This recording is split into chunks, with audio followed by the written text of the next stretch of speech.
When the avalanche hit, I didn't hear my bones break. I heard the mountain breathe. It wasn't a human sound. It wasn't even an animal sound. It was a deep, slow exhale that came through the soles of my boots and up my shins, as if the entire slope had lungs.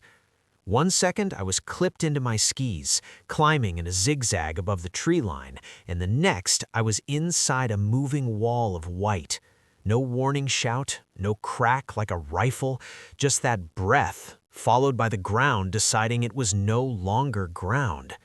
My brain tried to narrate it like a normal accident. You fell, you can stop, dig in, self-arrest.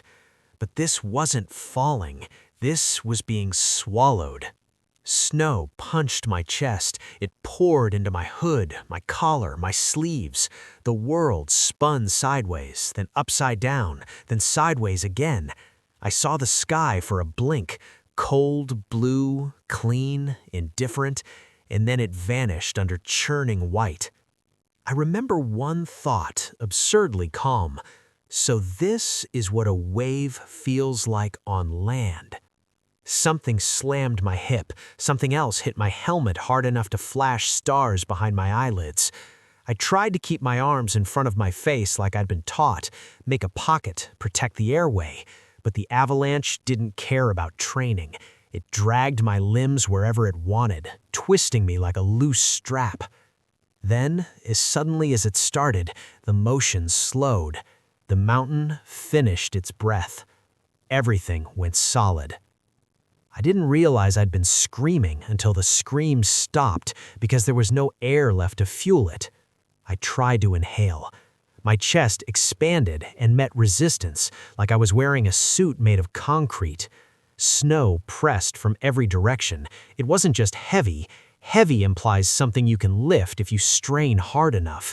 This was absolute, a prison with no bars, because bars would have meant space between them. Darkness flooded in as if someone had turned off a room. I blinked, and the darkness didn't blink back. That's when panic arrived, not as a thought, but as a chemical. It roared at my spine and grabbed my throat. My body began to fight, as if fighting could change physics. I tried to jerk my arms free. Nothing. I tried to kick. My legs didn't know where my legs were. I tried to roll. There was no roll, only pressure and stillness. I forced myself to stop, not because I was brave, because I'd read enough, trained enough, listened to enough SAR debriefs to know the ugly truth. If you thrash, you pack the snow tighter, you burn oxygen, you fill your mouth with snow and turn a bad situation into a final one. So I did the hardest thing I've ever done. I held still. In the absence of sight, my world became sensation. The snow around my face was cold enough to sting. Something sharp pressed behind my left shoulder. My right wrist throbbed in a way that suggested it was no longer shaped correctly. My helmet strap cut into my chin. I tried to breathe again, carefully. A thin sip of air made it into me. There was an air pocket. That small mercy changed everything. It meant I was not instantly dead. It meant I had minutes, maybe longer if I didn't waste them. My mind immediately demanded numbers. How long do people survive buried? The facts came back like ghosts. After 15 minutes, chances drop. After 35, they plummet. After an hour, the word rare begins to sound like never. But facts are useless if you treat them like a sentence. You have to treat them like weather. This is the forecast, I told myself. Now what do you do with it? I opened my mouth to shout, because of course I did, because every story about being buried alive includes screaming, and the mountain punished the impulse instantly. Snow fell into my lips, my tongue tasted grit and ice, the air pocket shrank by a fraction. I swallowed a curse, literally swallowing snow, choking, coughing. Each cough stole more air. Idiot. I forced my lips closed. I breathed through my nose, slow and shallow. In through the nose for 4, hold for 2, out for 6. The mountain didn't care about my counting, but my nervous system did. The rhythm gave my panic something to grip that wasn't the walls. Somewhere far away, far in the way that matters when you can't move, I heard a muffled rumble. Could be the last settling of the slab, could be my own blood booming in my ears. I focused on inventory. Air pocket, present, small. Orientation, unknown. Injuries, wrist, shoulder, hip, ribs. Gear, transceiver, shovel, probe, if they're still on me. Phone, probably crushed or unreachable. Partner, Eli. Eli's name landed in my head like a stone. We'd started at dawn, 2 dots crossing a bowl that looked safe on the map and less safe in real life. The previous night's snow had fallen light and dry, and the wind had loaded the lee side. We'd discussed it. We'd even turned back once, then talked ourselves into a higher line because the summit ridge looked so clean. The last clear image I had before the avalanche was Eli ahead of me, raising his arm and pointing at a band of rock, saying something I didn't catch over the wind. Then the mountain breathed. Eli, where are you? For a moment, the darkness in my helmet felt like a room where Eli might step in. Then reality returned. If I was buried, he might be buried too. Or he might be above, searching, or he might be below, gone. That uncertainty was the first thing that tried to kill me. My brain began to sprint in circles. He's dead. You're dead. No one's coming. This is how it ends. Frozen, suffocated, stupid. I needed to interrupt it. I needed a voice that wasn't mine. And that's when I heard the mountain again. Not with my ears, but with that strange clarity you get when your world shrinks to a fist-sized pocket of air. You are very loud for something so small, the mountain seemed to say. The thought wasn't rational, I knew that. It was a hallucination born of fear and carbon dioxide. But it worked. It gave the panic a shape, a face. Okay, I whispered, barely moving my lips. Okay, you win. You got me. My breath fogged my face. The fog had nowhere to go. I didn't get you, the mountain replied inside me, calm as stone. You stepped where you were not invited. Anger flared, bright, hot, precious heat in my chest. I was careful, I tried to say, but the words came out as an airless hiss. We checked, we planned, You calculated, the mountain corrected. You did not listen. Listen? As if a slope had language. But maybe it did. The wind had been too steady, the snow too smooth, the silence too perfect. The kind of perfect that isn't nature's peace, but nature's tension. I forced myself back to physics. If there was an air pocket, I might be able to make it bigger, very gently. You can sometimes move your hands near your face if the snow isn't set like concrete. Or you can spit and feel which way it falls to find down. Or you can use gravity, if you can sense it, to guess where the surface is. I tried the smallest movement possible, a wiggle of my fingers near my chin. Something moved. Not much, but enough to tell me my right hand was near my face. I held my breath for a second. Not long, because holding breath wastes oxygen too, but long enough to still my chest, and moved my fingers again, scooping at the snow in front of my lips. It crumbled. The avalanche debris wasn't fully set. It was packing, but it could still be shaped. That gave me a second mercy. I began to dig with my fingertips, carving a space the size of a plum, then a fist around my nose and mouth. I couldn't throw the snow away. It had nowhere to go, so I pressed it into the walls, tamping it, smoothing it, like a person widening a tunnel that never actually widens. My wrist screamed. I bit my tongue to keep from yelling. In the dark, time became liquid. I had no idea if I'd been buried for 30 seconds or 10 minutes. Each breath felt like it might be the last clean one. I stopped digging and did another inventory. My transceiver, if it was still on and transmitting, Eli could find me. But if Eli was buried too, then both of us were just beeping in the same tomb. I tried to reach my chest where the harness usually sat. My left arm wouldn't cooperate. It felt pinned behind me, shoulder locked in an angle that made my teeth clench. My right arm, injured wrist and all, could move a little. I slid my hand down my jacket, under layers, searching. Plastic, strap, buckle. The harness was still on. Relief surged so hard it almost turned into sobbing. I swallowed it back. Crying would waste air and flood my face with moisture. I pressed my palm against the beacon through the fabric, as if touch could send a message through snow. I'm here. I'm here. I'm here. The mountain's voice returned, softer now, like it didn't need to be cruel to be right. You want a rescuer, it said, but what you need is less. Less. Less movement, less breath, less story. I knew what it meant. Oxygen, heat, time. My mind wanted action, heroic, cinematic action. Dig your way out, punch upward, become the kind of person stories are written about. But avalanches don't allow heroism. They allow discipline. So I made a deal with myself. One job at a time.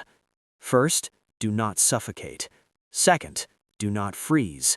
Third, do not go insane. I slowed my breathing further, like I was meditating in a monastery instead of a coffin. In. Hold. Out. My air pocket warmed slightly with each exhale. Warm air holds more moisture. Moisture condenses on cold surfaces. I could already feel dampness gathering around my mouth and chin. Too much moisture could freeze and seal my airway, or soak my balaclava until it turned into a plug. I needed to manage the wetness. I peeled the fabric away from my lips, careful not to dislodge snow. The cold bit my skin immediately, but at least my breath wasn't turning my own clothing into a weapon. Then I did the spit test. I gathered saliva, thick, metallic tasting, and let a single drop fall. I felt it touch my cheek and slide toward my ear, so that was down, toward my right ear, which meant if my head was sideways, up might be somewhere above my left temple. But up in an avalanche can lie. People dig up and go deeper.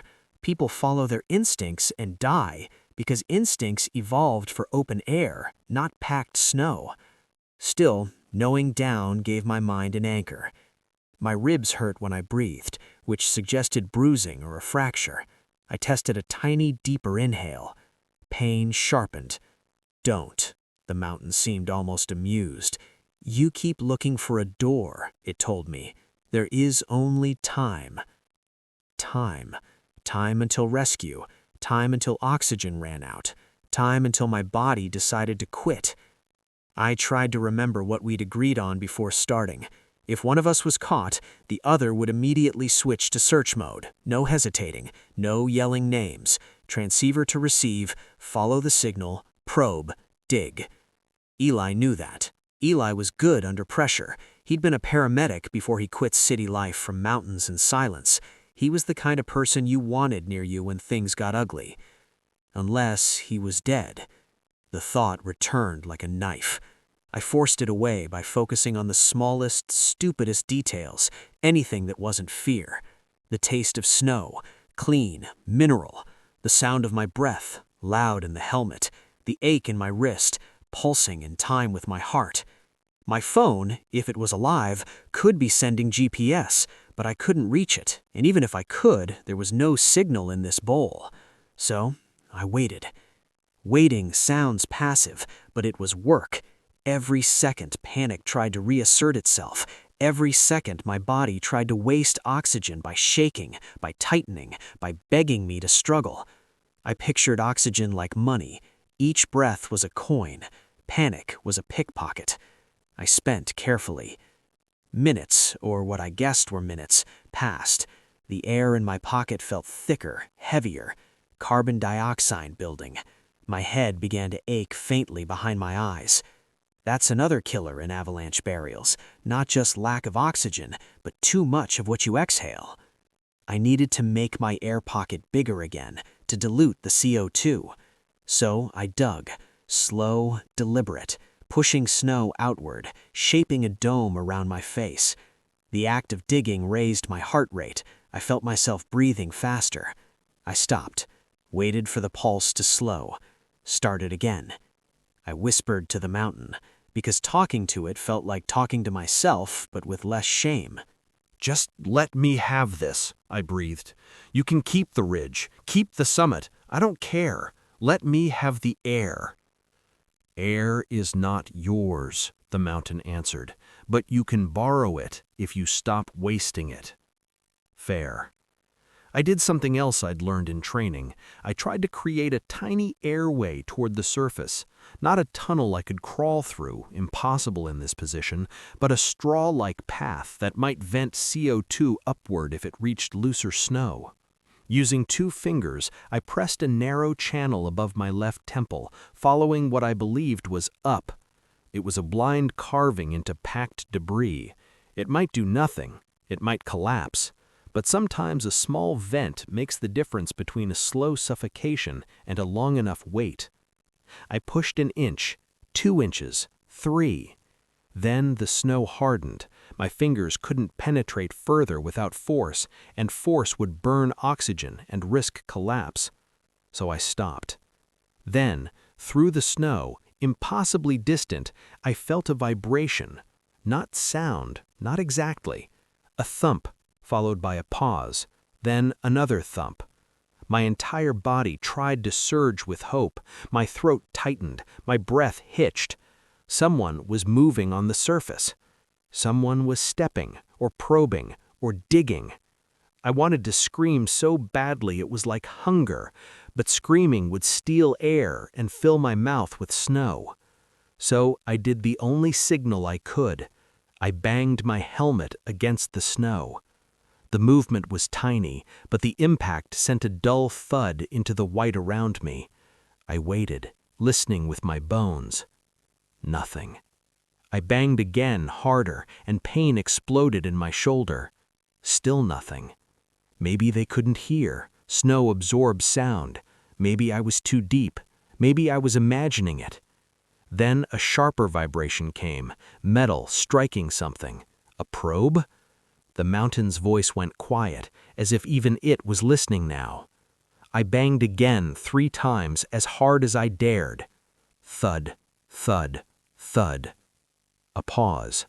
Then, this time unmistakable, something struck the snow directly above my head.